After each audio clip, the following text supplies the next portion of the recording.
नमस्कार, मैं स्वर्णताप। Ballot box India पर आज हमारे साथ हैं दिनेश वार्ष्णेय जी। वामपंथ के बड़े विचारक दिनेश वार्ष्णेय जी सीपीआई दिल्ली के असिस्टेंट सेक्रेटरी और राष्ट्रीय परिषद के सदस्य हैं। बतौर शिक्षक और राजनीतिज्ञ इन्होंने अपनी भूमिका बखूबी निभाई है। राजनीतिक नवप्रवर्तकों की तलाश में आज भले ही हम दिल्ली के पीतमपुरा में हैं, मगर दिनेश जी ने मीडिया के माध्यम से अपने विचार देश ही नहीं दुनिया भर में प्रस्तुत किए हैं। तो आइए दिल्ली विश्वविद्यालय जैसे प्रतिष्ठित शिक्षण संस्थान से जुड़े दिनेश जी के बारे में, उनके विचार, इनके मुद्दे, समाज के प्रति इनकी सोच आदि के बारे में इन्हीं से जानते हैं।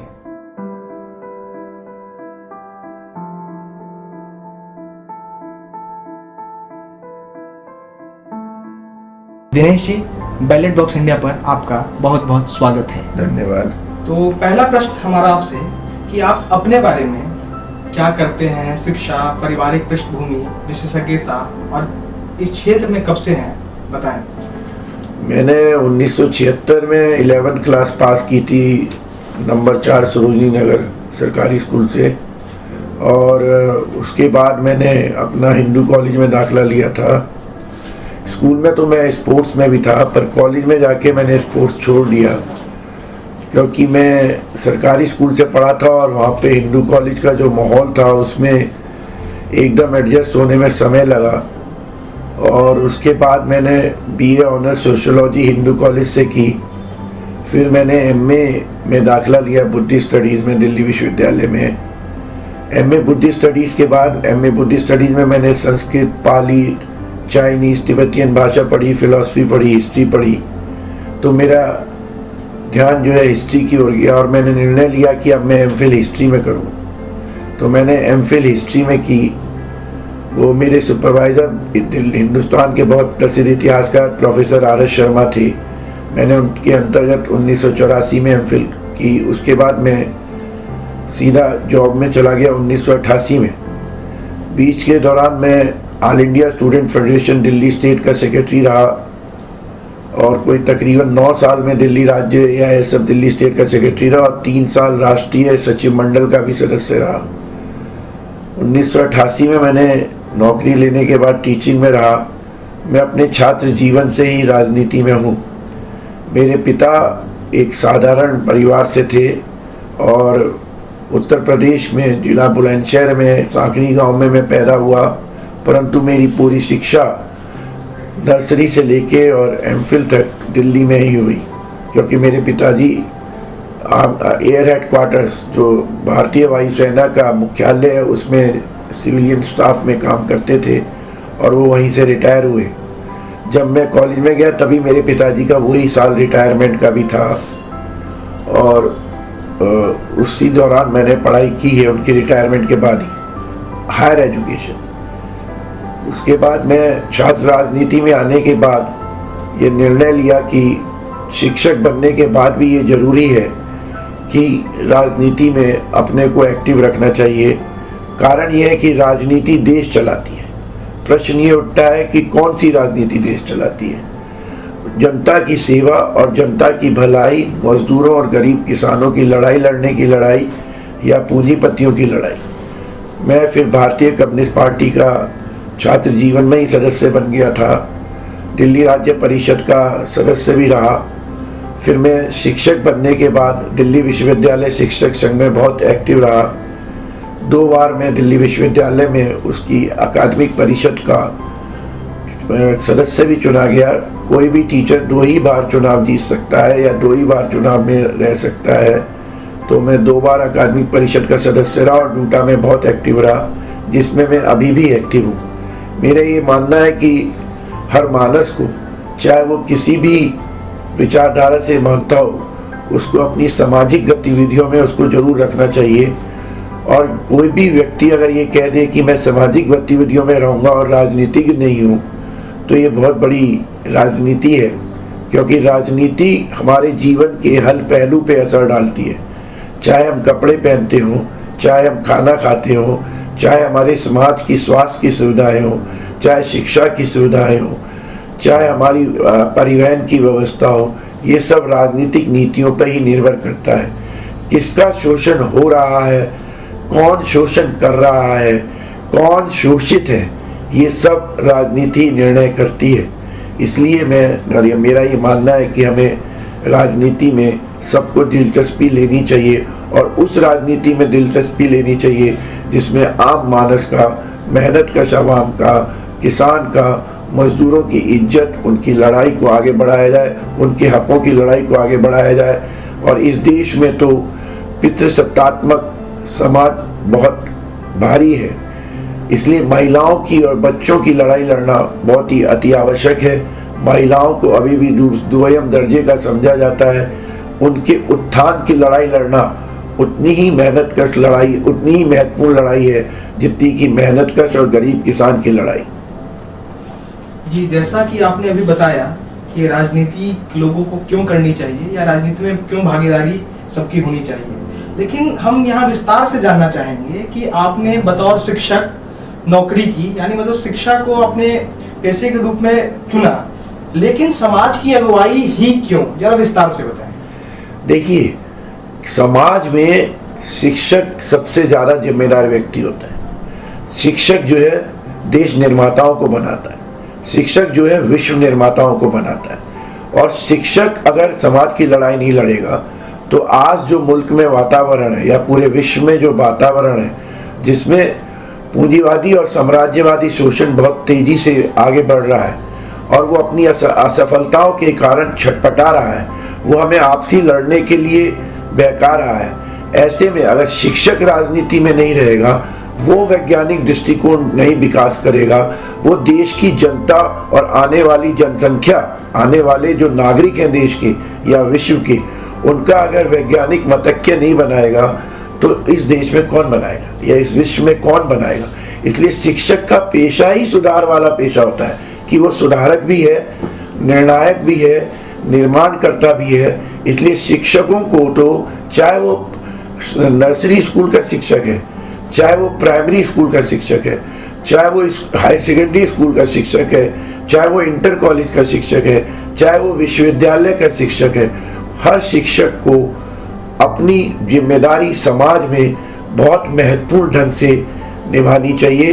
वो ना सिर्फ एक अच्छे से अच्छा पढ़ाए, नई रिसर्च को पढ़ाए, बल्कि वैज्ञानिक दृष्टिकोण, जिसको हम कहते हैं साइंटिफिक टेम्परामेंट, उसको बनाने के लिए शिक्षक व्यवसाय बहुत ही महत्वपूर्ण व्यवसाय है। और यही कारण है कि आज आप देखिए कि पूरे विश्व में अगर शोषण करता, चाहे वो साम्राज्यवादी शोषण है, चाहे वो पूंजीवादी शोषण है, चाहे वो सांप्रदायिक शोषण है, चाहे वो आर्थिक शोषण है, चाहे वो सांस्कृतिक तौर पे शोषण किया जा रहा है, ये सारे शोषणवादी जितने भी तत्व हैं, इनका सबसे बड़ा संघर्ष अकादमिक लोगों से होता है। इसलिए आप देखिए कि ये सबसे पहले एकेडमिक्स के ऊपर अपशब्द बांधने की बात करते हैं। और आपने अभी देख ही लिया कि जिन्होंने भी वैज्ञानिक मतक्य या वैज्ञानिक दृष्टिकोण की बात की, उन पे इस समय सबसे बड़े हमले हो रहे हैं। 4 हत्याएं हो गई। दाभोलकर साहब अंधविश्वासों के खिलाफ जिंदगी भर लड़ते रहे, उनकी हत्या हुई। उसके बाद गोविंद पनसरे साहब, कॉमरेड गोविंद पनसरे की हत्या हुई। उन्होंने भी वैज्ञानिक दृष्टिकोण की लड़ाई लड़ी। वो एक भारतीय कम्युनिस्ट पार्टी के बहुत ही मशहूर नेता थे, उनको हर कोई जानता था, उनकी कई किताबें भी थी, उनकी हत्या की गई। उसके बाद प्रोफेसर कलबुर्गी की, जो अंधविश्वासों के खिलाफ भी लड़ाई लड़े और जिन्होंने वैज्ञानिक मतक्य को आगे बढ़ाने की बात कही, उनकी भी हत्या कर दी गई। और अभी गौरी लंकेश, जो बंगलौर में एक बहुत फेमस जर्नलिस्ट थी, और सब जानते हैं कि इन चारों हत्याओं का उद्देश्य क्या था। इन चारों हत्याओं का उद्देश्य था कि ये सांप्रदायिकता के खिलाफ एक लंबा संघर्ष करते थे, नेतृत्व करते थे उन तत्वों का। ये चारों ही वैज्ञानिक दृष्टिकोण को आगे बढ़ाते थे और अज्ञानिक दृष्टिकोण के खिलाफ इनकी भाषणों में बड़ा ओजस्वी तत्व थे। जो सांप्रदायिक तत्व थे, जो कम्युनल एलिमेंट्स था, उनको ये नेता पसंद नहीं थे, उनको ये स्कॉलर्स पसंद नहीं थे, और यही हत्या हुई। और इसलिए देखिए कि पुलिस के थ्योरी के हिसाब से भी चले, क्रिमिनोलॉजी एक साइंस है, क्राइम की जो एक साइंस है, उसमें क्रिमिनोलॉजी जो है एक साइंस है। उसमें सबसे पहले अगर देखा जाता है तो मोडस ऑपरेंडी देखा जाता है कि किस तरीके से हत्या की गई, हत्या करने का तरीका क्या था। दूसरा सबसे देखा जाता है कि किस उद्देश्य से हत्या की गई, what was the aim to murder him और हर। चारों में आप देखिएगा modus operandi and aim same है।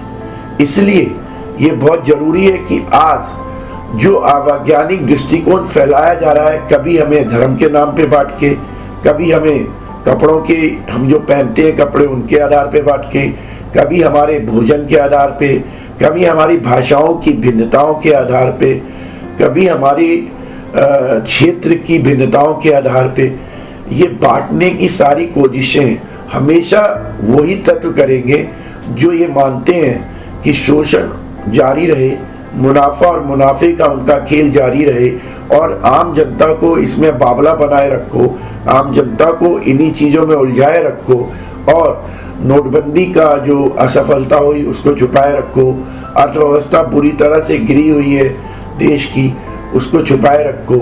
अक्सर ये प्रश्न कर दिए जाते हैं कि साहब कम्युनिस्ट विचारधारा तो फेल हो गई, सोवियत संघ का पतन हो गया।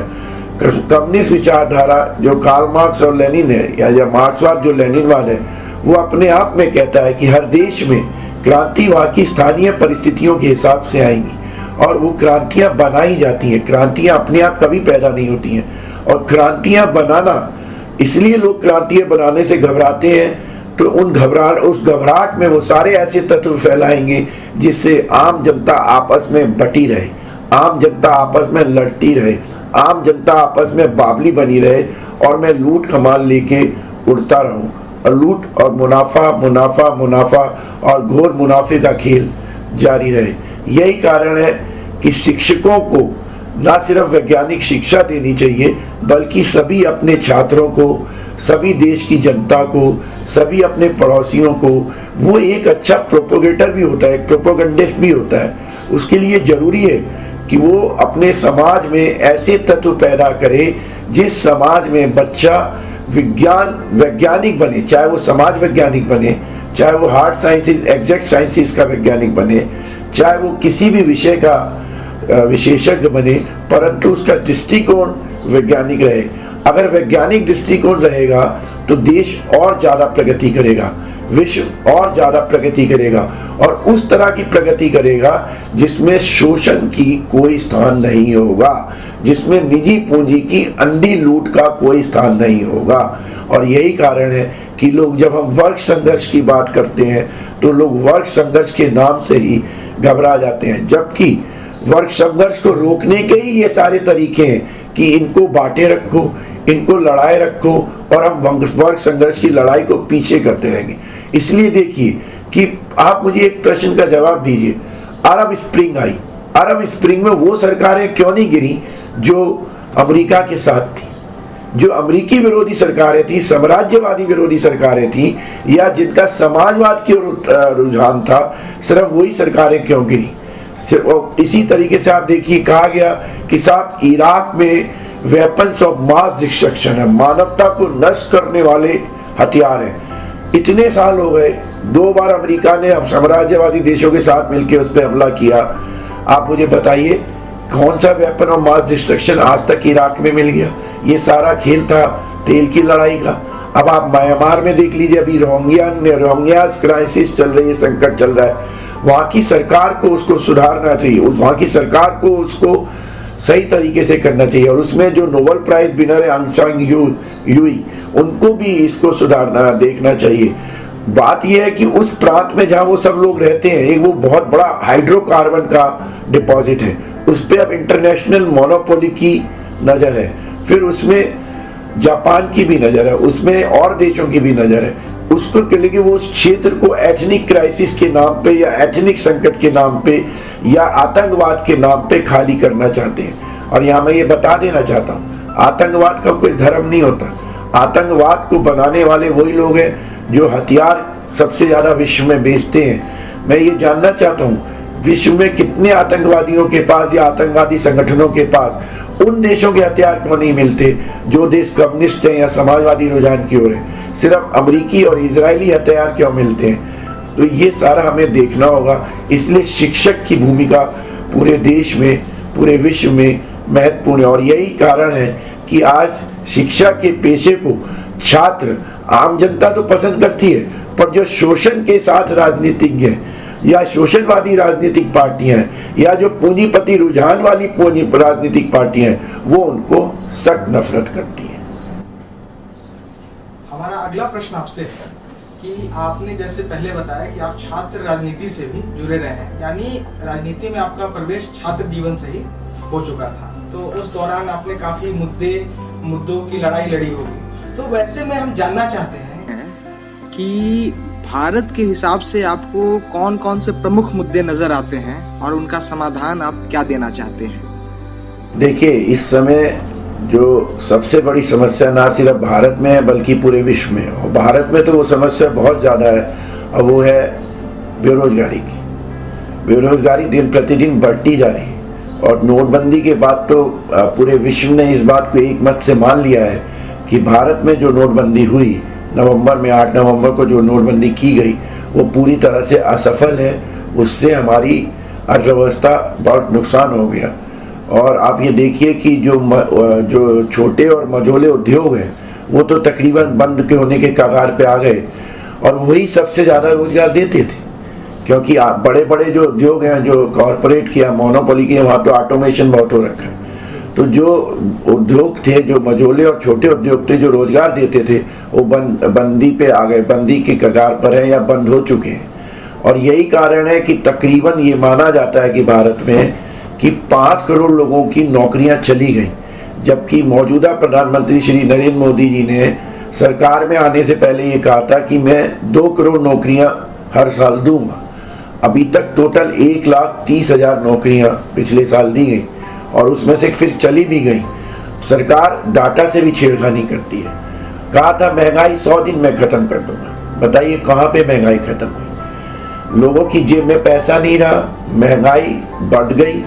जीएसटी लगा दिया, जीएसटी से भी महंगाई बढ़ गई। महंगाई बढ़ना, बेरोजगारी बढ़ना, ये बहुत भारी समस्या है। दूसरी सबसे बड़ी समस्या इस देश में अब इस समय जो मुद्दा है वो है किसान और किसानी का। कृषि जो है बहुत भारी दबाव में है।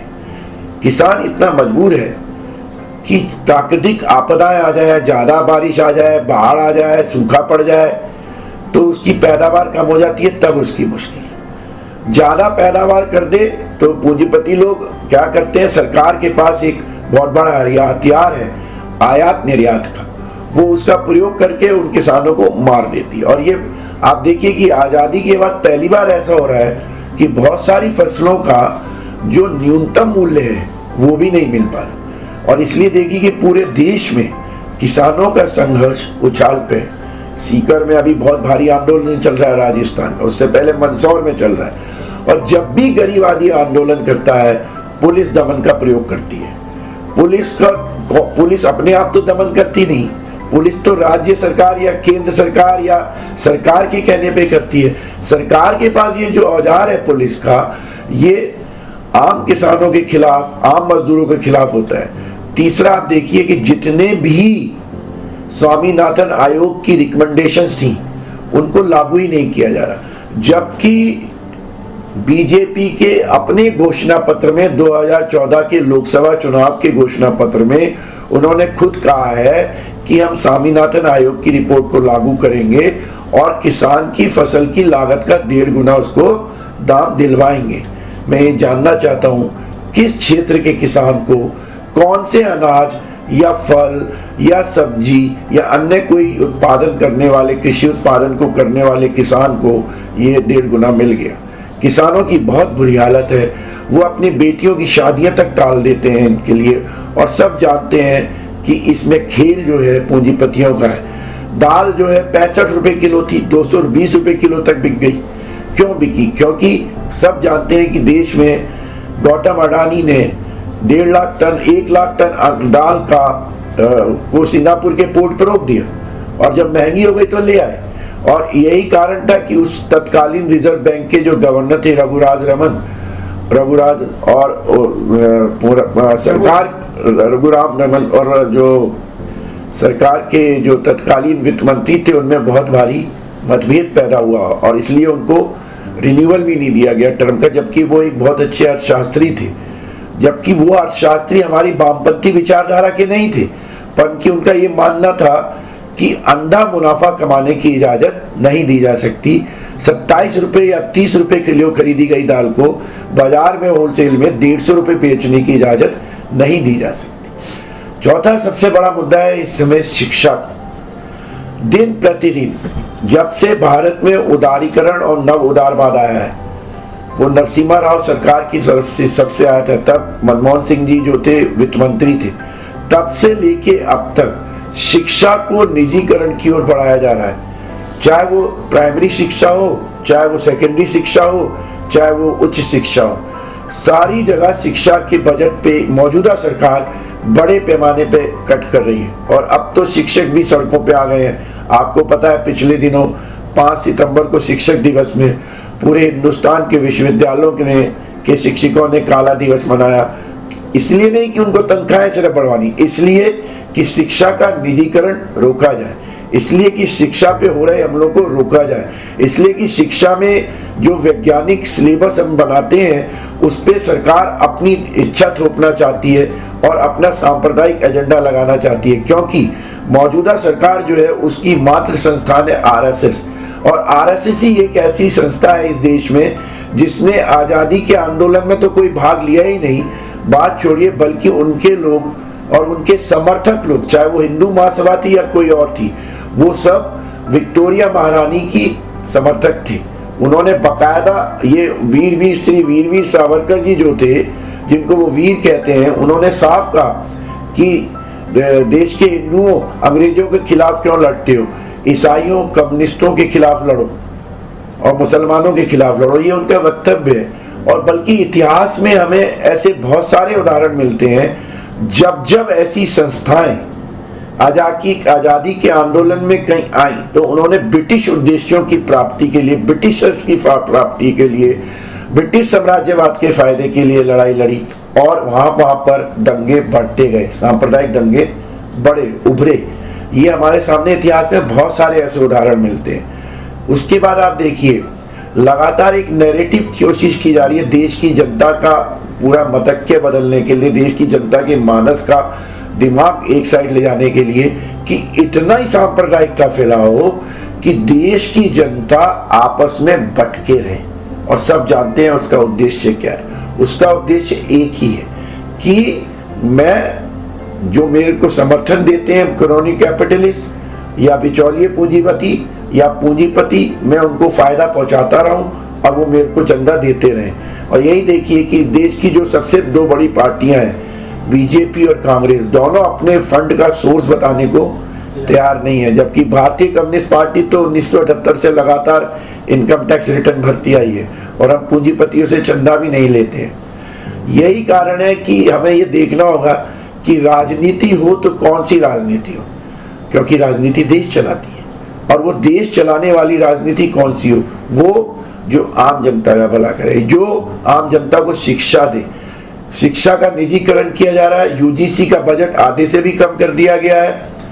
विश्व आजादी के बाद सबसे खराब वेतन आयोग आया, 7वां वेतन आयोग, सब जानते हैं। कोई तो ऐसा समाज का वर्ग बताइए जिसके लिए इस समय विश्व में भला किया जा रहा हो। सरकारी कर्मचारी वो दबाव में, मजदूर, फैक्ट्रियों के मजदूर, संगठित क्षेत्र के मजदूर, असंगठित क्षेत्र के मजदूर, लेबर लॉ को इस तरह से पूंजीपति लोग चेंज कराना चाहते हैं और पूंजीपतियों की संस्थानें चेंज कराना चाहती हैं, ना सिर्फ भारत में बल्कि पूरे विश्व में।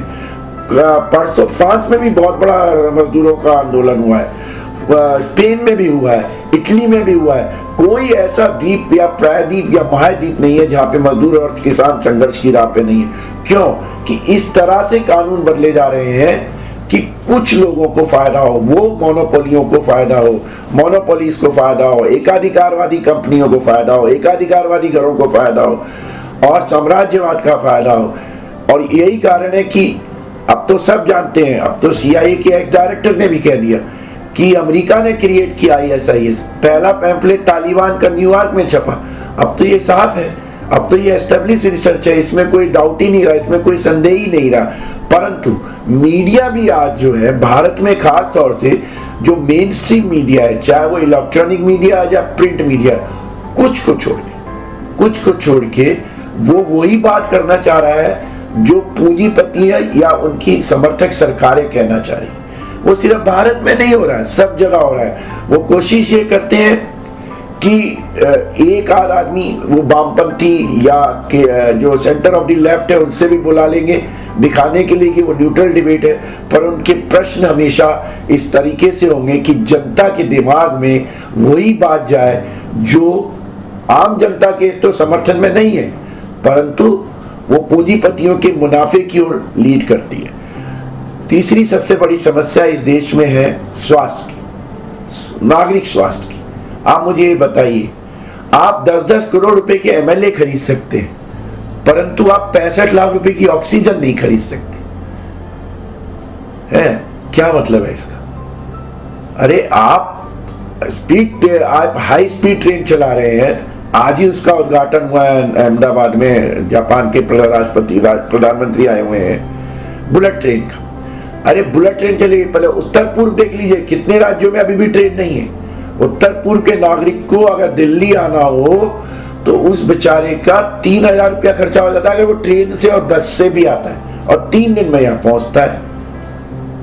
तो आपने उत्तर पूर्व में कितना रेलवे पहुंचा दिया, आपने उन क्षेत्रों में कितना रेलवे पहुंचा दिया, रेलवे के एक्सीडेंट्स इतने हो रहे हैं। तो ये सारी समस्याएं हैं। स्वास्थ्य की समस्या पे मैं बोल रहा था आपको, स्वास्थ्य पे आप देखिए कि डॉक्टरों की इतनी भारी कमी है कि मौजूदा स्तर से अगर हम डॉक्टर बनाने लगे तो 50 साल, मैं नहीं कह रहा, ये रिसर्च कहती है मेडिकल की, कि 50 साल भी डॉक्टर हिंदुस्तान में पूरे नहीं हो पाएंगे। अंतर्राष्ट्रीय स्तर तो छोड़िए, भारतीय स्तर पे, अंतर्राष्ट्रीय स्तर पर तो पता नहीं कितने साल में डॉक्टर आएंगे। और इस सरकार ने एक और गड़बड़ कर दी, बेईमानी कर दी जनता के साथ, और वो ये कि ये कह दिया कि प्राइवेट मेडिकल कॉलेजेस मुनाफे के लिए खोले जा सकते हैं। एक साधारण सा उदाहरण देता हूं, मेडिकल कॉलेज की फीस 8 लाख रुपए साल से लेके 16,50,000 साल रुपए साल तक की है। 4.5 साल उसको एमबीबीएस की फीस देनी पड़ेगी।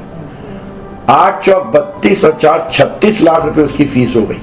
बच्चा जब घर से वहां जाएगा तो हॉस्टल में भी रुकेगा, कम से कम 1.5 लाख रुपया साल फीस हॉस्टल का जाता है और खाने का जाता है। बच्चा साल में एक बार घर भी आया, यानी 40 लाख रुपए साल कम से कम लगेंगे। आप मुझे बताइए, देश की कितनी जनता अपने बच्चों को अब डॉक्टर बनाना चाहेगी? किन लोगों के बच्चे डॉक्टर बनने आएंगे? उन्हीं के जिनके पास काला पैसा है या जिनके प्राइवेट क्लिनिक चल रहे हैं। 5 सितारा हॉस्पिटल आप खोले जा रहे हैं, सरकारी हॉस्पिटलों की जमीनों को आप अलॉट कर देते हैं 5 सितारा या 7 सितारा अस्पतालों के लिए। आम जनता नागरिक स्वास्थ्य के लिए तड़प रही है। थोड़ी 2-3 राज्यों में थोड़ा पब्लिक स्वास्थ्य पे थोड़ा काम हुआ है, नागरिक स्वास्थ्य पे, जैसे केरल में या थोड़ा बहुत त्रिपुरा में और दिल्ली में। इस बात को हमें मानना पड़ेगा कि वामपंथियों के अलावा अगर किसी ने स्वास्थ्य के लिए बहुत महत्वपूर्ण काम किया है तो वो दिल्ली में हुआ है, और वो मोहल्ला क्लिनिक के जरिए हुआ है, सरकारी अस्पतालों की स्थिति सुधरने के लिए हुआ है।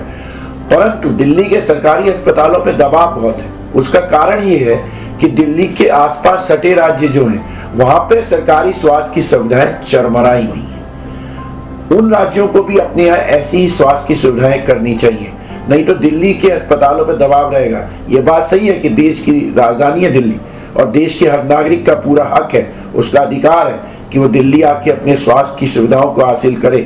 परंतु इसमें भारत सरकार को भी सोचना पड़ेगा कि फिर वो दिल्ली की स्वास्थ्य की सुविधाओं के लिए और ज्यादा पैसा आवंटित करे, इसे भी हमें मानना होगा। फिर एक मैंने आपको पहले भी बताया था, इस देश में महिलाओं के लिए बहुत बुरी हालत है। महिलाओं को न सिर्फ रोजगार क्षेत्र से बल्कि महिलाओं के ऊपर सामाजिक तौर पे भी दबाव बनाया जाता है। पितृसत्तात्मक व्यवहार है आम जनता का।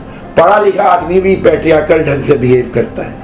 मतलब क्या बताएं कि जिसने पीएचडी की है साइंस में, जिसने पीएचडी की है मेडिसिन में, जिसने पीएचडी की है सोशल साइंसेज में, वो भी अगर ऐसा व्यवहार करेंगे अपनी पत्नियों से, अपनी बेटियों से, तो आप समझ सकते हैं कि ये एक फ्यूडलिस्टिक एटीट्यूड चला आ रहा है। इसको दूर करने का एकमात्र तरीका होता है कि वैज्ञानिक शिक्षा, सर्वव्यापी शिक्षा, अच्छी शिक्षा, सस्ते स्तर पे सरकारी तौर पे सबको दी जाए।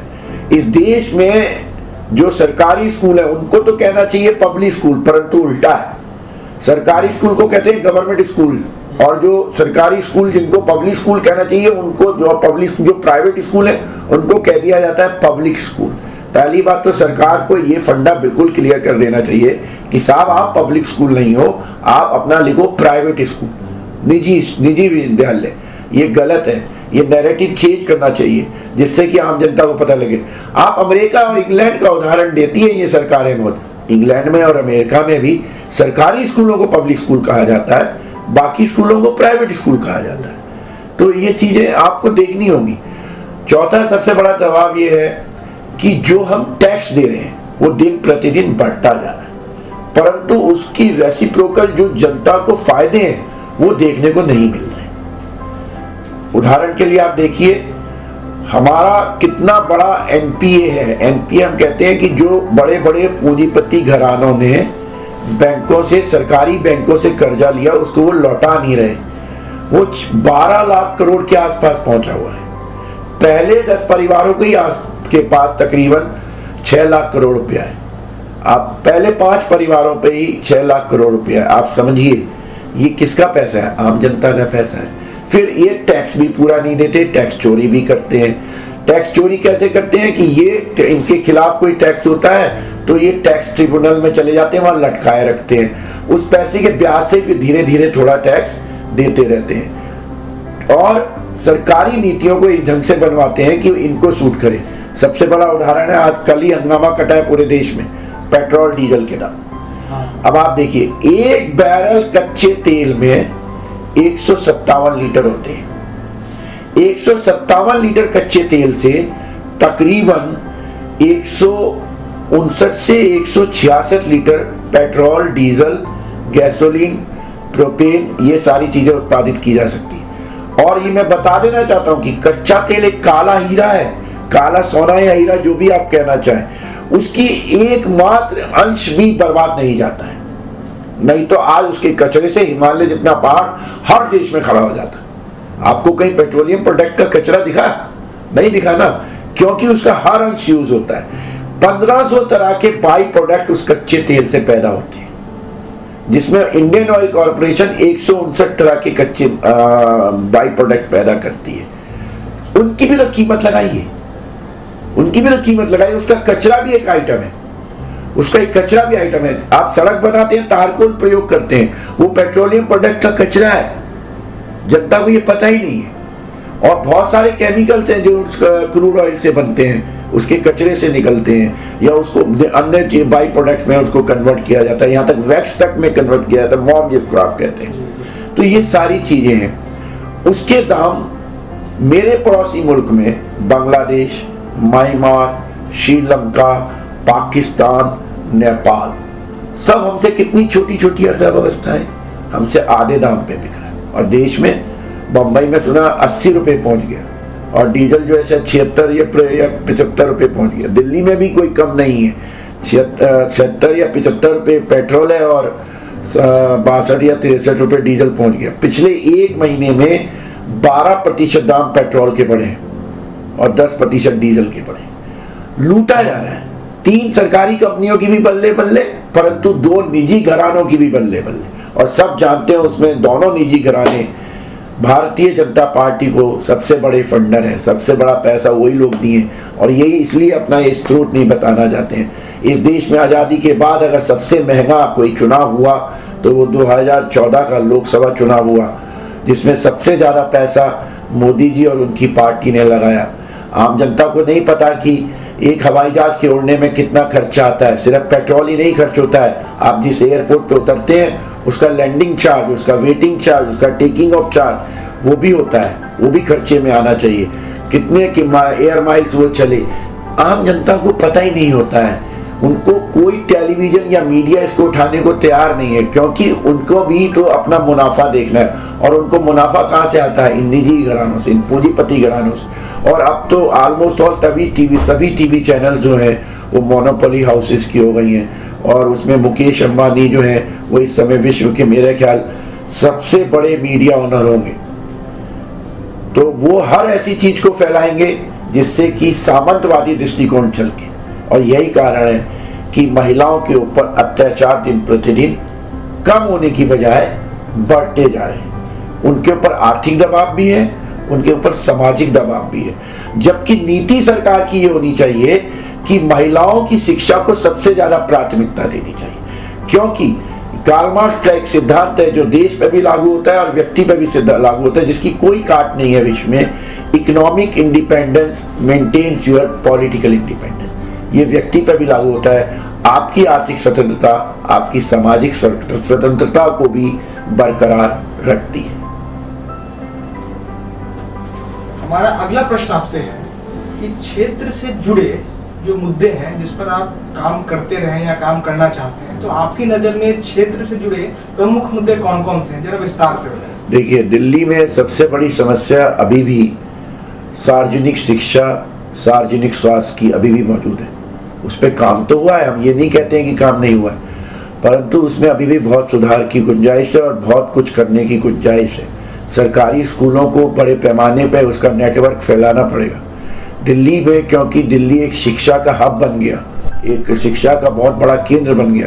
तो आप देखिए कि दिल्ली में जो विश्वविद्यालय हैं वो पूरे दिल्ली के बच्चे उसमें समा नहीं पाते हैं। तो इसलिए नए नए विश्वविद्यालय भी खोलने पड़ेंगे और नए नए कॉलेज भी खोलने पड़ेंगे। ये कह देना कि सारे कॉलेज दिल्ली विश्वविद्यालय में खोले जाएं, ये तो मुझे लगता है कि ठीक नहीं होगा, क्योंकि दिल्ली विश्वविद्यालय का आकार इतना बड़ा हो गया है कि उसमें और कॉलेज शामिल करने से फायदा नहीं होगा। बेहतर ये होगा कि और नए नए विश्वविद्यालय खोले जाएं और वो स्पेशलाइजेशन के हिसाब से खोले जाएं, जिससे छात्र अपनी रुचि के अनुसार उसमें जा सके। ऐसा ही हमें प्राइमरी स्कूल का नेटवर्क बढ़ाना होगा। दूसरी सबसे बड़ी समस्या शिक्षा के क्षेत्र में यह है कि अभी भी दिल्ली के जो स्कूल्स हैं या दिल्ली के जो कॉलेजेस हैं उनमें शिक्षकों की नियुक्तियां पूरी नहीं, खाली पड़ी हैं पद। सरकार जो है एडॉकिज्म से काम चला रही है, ठेके पे रखकर काम चला रही है। वो ठेके पे ना रखे, परमानेंट टीचर रखे जाए, क्योंकि ठेके के टीचर का वो इंटरेस्ट नहीं रहता, चाहे वो प्राइमरी शिक्षा हो चाहे वो सेकेंडरी शिक्षा हो। जो एक परमानेंट टीचर का स्कूल के विकास और अपने छात्र के प्रति लगाव रहता है, वो लगाव अगर नहीं रहेगा, खास तौर से प्राइमरी शिक्षा तो एक ऐसी शिक्षा है कि वो बच्चा एक सफेद पेपर है, व्हाइट पेपर है, उसी टीचर को उस व्हाइट पेपर पे लिखना है। समाज को तो लिखना ही है, पर उस टीचर को डायरेक्शन देनी है कि इस व्हाइट पेपर पे मैं क्या लिखूं। उसका वैज्ञानिक दृष्टिकोण, उसको देश में भ्रष्टाचार के खिलाफ लड़ने का दृष्टिकोण, उसको देश में लूट के खिलाफ लड़ने का दृष्टिकोण, उसको देश में जातिवाद से बचने का दृष्टिकोण, या देश में इन चीजों में फंसने का दृष्टिकोण। तो ये उस पे तो बहुत भारी लागू होता है। आपके सामने है दिल्ली विश्वविद्यालय, 5000 से ज्यादा टीचर एडॉक चले आ रहे हैं और 7-8 साल से चले जा रहे हैं। जब भी नियुक्ति की प्रक्रिया की बात करते हैं सरकार टाल देती है, क्योंकि एडॉक टीचर चलाए रखने से सरकार के बजट पे कम बर्डन पड़ता है। उसको ना तो छुट्टियां पूरी मिलती हैं, ना उसको मेडिकल की सुविधा मिलती है, ना उसको एलटीसी की सुविधा मिलती है, ना उसको पेंशन की सुविधा मिलती है। जो एश्योर्ड पेंशन स्कीम थी वो तो वाजपेयी सरकार ने 2004 में खत्म कर दी थी जनवरी में। मौजूदा पेंशन स्कीम तो ना के बराबर है, तो वो पुरानी पेंशन स्कीम तो खत्म कर दी, नहीं मिलती है, जो थोड़ी बहुत है वो भी नहीं मिलती है। तो ये सारी चीजें हैं। दूसरी सबसे बड़ी समस्या है स्वास्थ्य की। स्वास्थ्य में अभी भी पर कैपिटा जो हमारे पास बेड होने चाहिए, हॉस्पिटलों में बेड होने चाहिए, वो हम अंतर्राष्ट्रीय मानकों से बहुत दूर हैं। पर कैपिटा जो डॉक्टर होने चाहिए उसमें भी हम पर कैपिटा अंतर्राष्ट्रीय मानकों से बहुत दूर है। पर कैपिटा जो पैरामेडिक स्टाफ होना चाहिए, नर्स या एक्सरे टेक्नीशियन या अल्ट्रासाउंड टेक्नीशियन, जिसको हम पैरामेडिक स्टाफ कहते हैं, वो भी पर कैपिटा बहुत पीछे अंतर्राष्ट्रीय मानकों से। उसका नेटवर्क हमें तेजी से फैलाना होगा। तीसरी सबसे बड़ी समस्या दिल्ली में है नागरिक परिवहन की, सार्वजनिक परिवहन जिसको हम कहते हैं, पब्लिक ट्रांसपोर्ट। डीटीसी की बसें नाकाफी हैं, मेट्रो बहुत महंगी हो गई।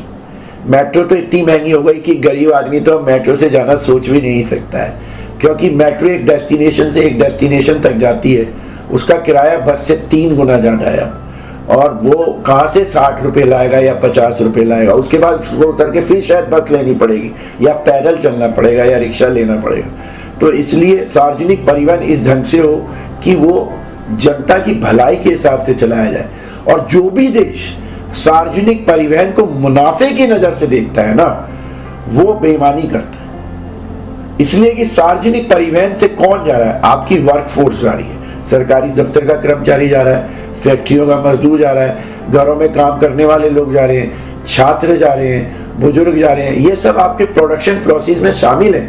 ये आपको पहले ही बहुत सारा टैक्स दे रहे हैं। उस टैक्स का आप क्या कर रहे हो ये बताइए, या मुझे बताइए। आपने शिक्षा का सेस लगाया, आप मुझे बताइए कि वो 60 इतना पैसा इकट्ठा हुआ, वो सरकारी विद्यालय या सरकारी शिक्षकों पे क्यों नहीं खर्च हो रहा, क्यों नहीं सरकारी विश्वविद्यालयों को दिया जा रहा हो। ये सारी बातें हैं, इसको भी हमें लड़ाई लड़नी पड़ेगी दिल्ली में। फिर एक और बहुत भारी समस्या है कि कुछ क्षेत्र तो ऐसे चमक रहे हैं जैसे समझ लो विदेश के क्षेत्र हैं, और कुछ दिल्ली के क्षेत्र ऐसे हैं जहाँ हाथ बार लंबे लंबे गड्ढे हैं। ग्रामीण क्षेत्रों में जाइए, बहुत बुरी हालत है नागरिक सुविधाओं की। दिल्ली की तीनों म्युनिसिपल कॉरपोरेशन में बहुत करप्शन है। सरकार में भी करप्शन है, परंतु केजरीवाल साहब कहते हैं थोड़ा कम हुआ है, हमें तो लगता नहीं। सरकार की म्युनिसिपल कॉरपोरेशन की करप्शन का तो इस बात से ही पता लगता है कि अभी जो नगर निगम के चुनाव हुए, उन नगर निगम के चुनावों में बीजेपी ने अपने तमाम सिटिंग कॉरपोरेटर्स को टिकट नहीं दी, क्योंकि वो जानते थे कि अगर इनको टिकट दी तो एक भी सीट नहीं जीतेंगे। कारण ये था कि इतनी करप्शन है कि आप उसको बर्दाश्त से बाहर है। वो कह देते हैं साहब केजरीवाल की सरकार है, जनता को पता ही नहीं कि कौन सी सड़क पीडब्ल्यूडी दिल्ली सरकार के पास है, कौन सी सड़क डीडीए के पास है, कौन सी सड़क कॉर्पोरेशन के पास है, कौन सी सड़क एनडीएमसी के पास है, कौन सी सड़क कैंटोनमेंट बोर्ड के पास है। दिल्ली की जनता को 5 तरह के स्वायत्त संस्थानों के बीच में फंसा रखा। दिल्ली को राज्य का, पूर्ण राज्य का दर्जा ही नहीं दिया गया, जबकि उसको पूर्ण राज्य का दर्जा दे दिया जाए तो बेहतर होगा। उससे दिल्ली की सरकार जो है अपने अधिकारों को बेहतर ढंग से प्रयोग कर सकती है। और एक मत थी सारी पॉलिटिकल पार्टियां। जब दिल्ली की विधानसभा के चुनाव हुए, किसी भी राजनीतिक दल का आप मैनिफेस्टो घोषणा पत्र पढ़ लीजिए, including BJP, including Congress, including CPI, CPM, forward block, RSP, everybody, कि दिल्ली को पूर्ण राज्य का दर्जा देना चाहिए। नहीं दिया जा रहा सरकार द्वारा। तो ये सारी चीजें बहुत जरूरी हैं। 5वां सबसे बड़ा मुद्दा दिल्ली में जो है वो है साफ सफाई का।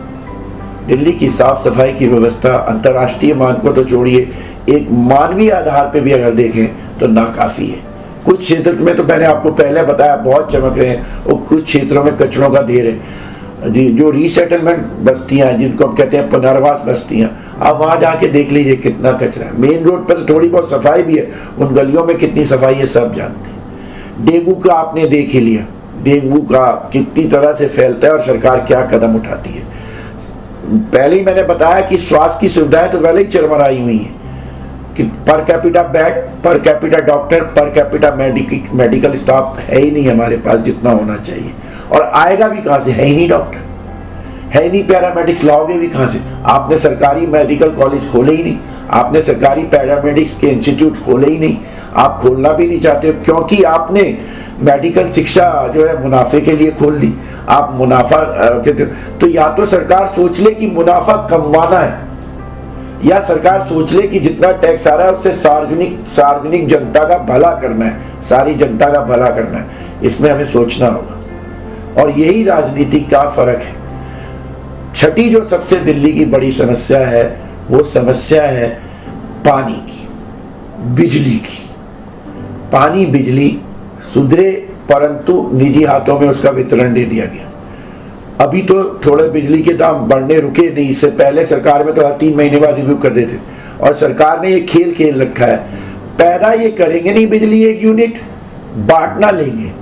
मैंने आपको पहले बताया था कि पूंजीवादी लोग अपना औजार ढूंढते हैं, और ये पीपीपी मॉडल जिसको कहते हैं पब्लिक प्राइवेट पार्टनरशिप, ये एक पूंजीवादी साम्राज्यवादी औजार है। इस औजार के जरिए जनता के स्रोतों पे, जनता के रिसोर्सेज पे ये मुनाफा कमाते हैं, ये मुनाफा कमाते हैं। ये बहुत भारी समस्याएं हैं दिल्ली की। हमारा अगला प्रश्न है कि आप देश के साथ विदेश के भी अच्छे, मतलब विदेशों के भी बारे में आप अच्छी जानकारी रखते हैं, तो ऐसी दिशा में आपको क्या लगता है कि वैश्विक परिदृश्य में भारत को क्या करना चाहिए?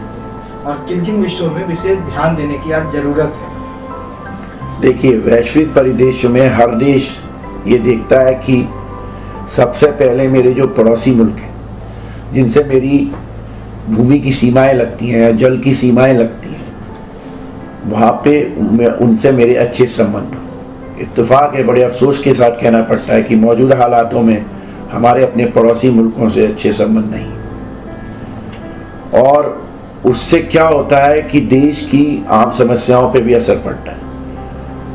ये सब जानते हैं कि पाकिस्तान में आईएसआई का बहुत बड़ा रोल है। वहाँ की जो सिविलियन गवर्नमेंट है, नागरिक सरकार है, उस पर वहाँ की मिलिट्री का बहुत बड़ा वर्चस्व है।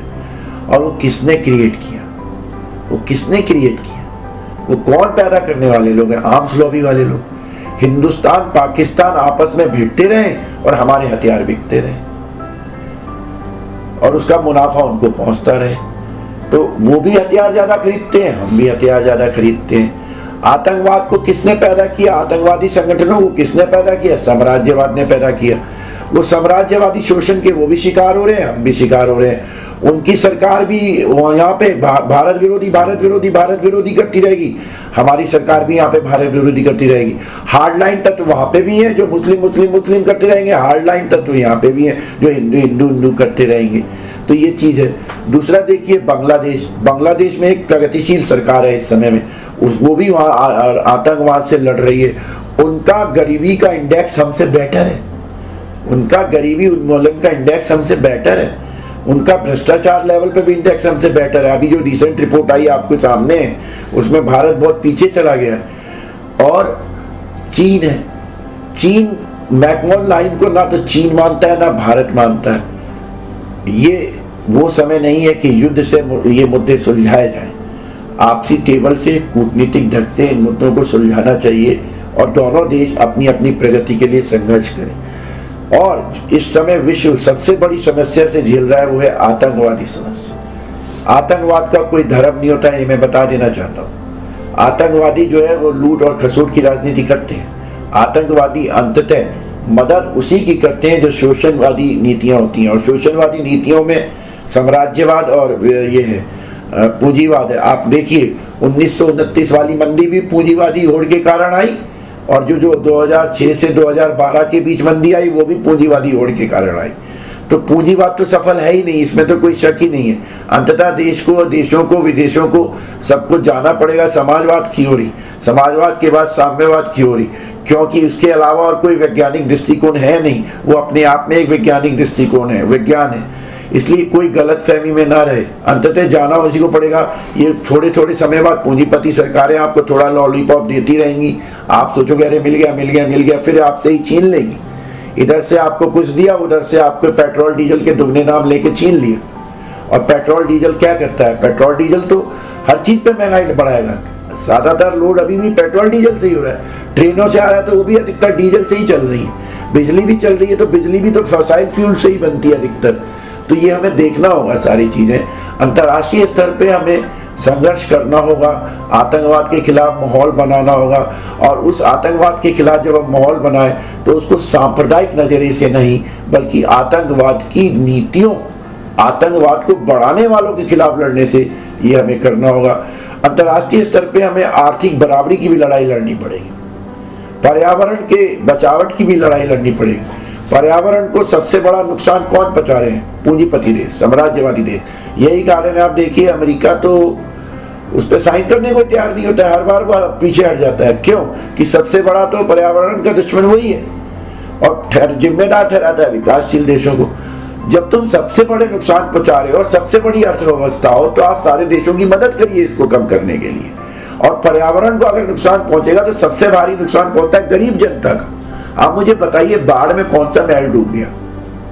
बाढ़ में कौन से बहुत बड़े पैसे वाले डूब? गरीब आदमियों की बस्तियां जा रही हैं, गरीब आदमियों की बस्तियां जा रही हैं पर्यावरण के बदलाव से। तो ये हमें सब देखना होगा। ये पूरा एक विशियस सर्किल है, ये एक ऐसा गोला है, घेरा है, जिसमें वो आपको फंसाए रखेंगे भिन्न भिन्न बांटने वाली नीतियों के तहत। और हमें और आपको यही करना होगा, हर देश की राजनीति को ये करना होगा, हर देश की नीतियों को ये करना होगा कि वो जो बांटने वाली तत्व हैं उनको तोड़ के, उनको खत्म करके जो एका लाने वाला तत्व है उसको आगे बढ़ाया जाए। अंतर्राष्ट्रीय स्तर पे हमें ये करना होगा। और जितने भी संघर्षशील देश हैं, जैसे फिलिस्तीन है, मौजूदा सरकार ने तो विदेश नीति से ही पूरी छेड़खानी कर दी। इजराइल का तो आप साथ ले रहे हैं, फिलिस्तीन जिसको भारत की आज़ादी से फिलिस्तीन की जनता का हम समर्थन करते आए, उनके संघर्ष का, इजराइल ने उनके क्षेत्रों पे मकान बना लिए, बहुत ऊंची बाउंड्री वॉल बना ली, दिन प्रतिदिन उन पे गोलीबारी करते हैं, वो संघर्ष कर रहे हैं। हमें उनका समर्थन करना चाहिए। हमें हर उस देश का समर्थन करना चाहिए जो विकासशील देश है।